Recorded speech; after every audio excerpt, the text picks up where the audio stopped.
Welcome back, George, to Innovative African Women Architects. And tell us about affordability.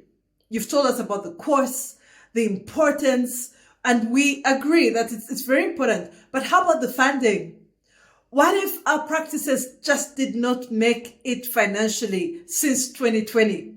What are some of the ways in which we can study in spite of difficult financial conditions as women in architecture? Yes, it's a good question you asked. Now, I struggled with that because I remember when I was doing when I got just even my license, the American Institute of Architects license, we had a common library. This common library was available by the American Institute of Architects in Chicago.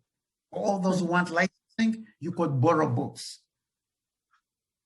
You get what I'm saying? You could go and borrow books and use those books for licensing. Now, when I got my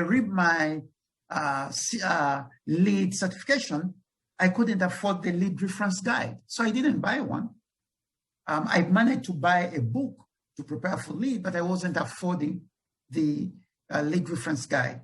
Now, how do you go about it? Some employers help people working with them to purchase these materials, to access those products. You know, we can, because for example, some of the training materials to get certification, the questions and answers, I think it was membership in one of organizations that allows you all LEED certifications and is $247 per year. That's for all the certifications. 5 LEED certifications, including the Green Associate, which you start with before you do the LEED, and then WELL certification also. But that membership in that organization, $247 a year. You know, so we can, if I do that probably, and allow a member to use it, or members can sponsor other members, or, you know, organizations, or you can approach that organization that is doing the licensing to allow us volume licensing. So we can pay a certain fee, so we can have a certain number of members to join in. So many different things you can try out. But ideally, we bring, you know, knowledge to people. We show them what's available. We purchase some of my copies. I can purchase them online. You engage those organizations to see what they're going to say.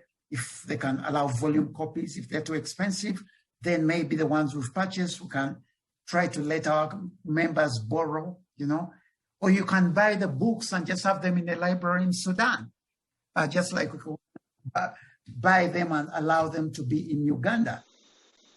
Someone can just come and copy of what you've studied, and then after he copies, he returns the copies. So someone else can borrow their copies, like I did for my licensing. I was just making copies of the books because I realized if I borrow it, I have to return it in 2 weeks. So I end up making copies. But those copies I made, for example, if I was in the African context, I could have left them there.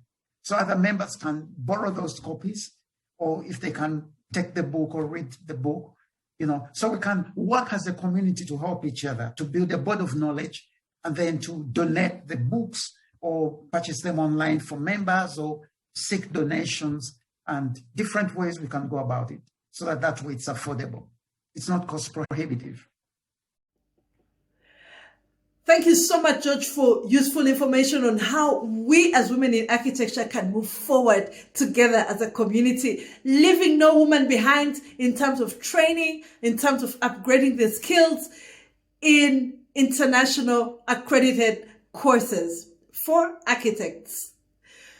Join us tomorrow as we enter day 3 studio audience of our discussion, continuous professional development, upliftment for women in architecture in spite of our busy schedules.